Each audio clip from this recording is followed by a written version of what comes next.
ਮਿਹਰਬਾਨੀ ਜੀ। एक 7 अप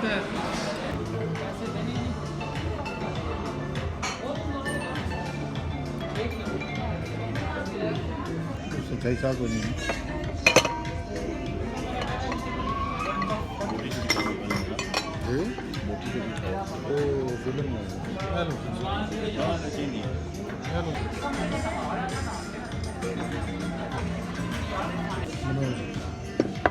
ਇਹ ਪਰ ਟਕਣਾ ਚਾਹੀਦਾ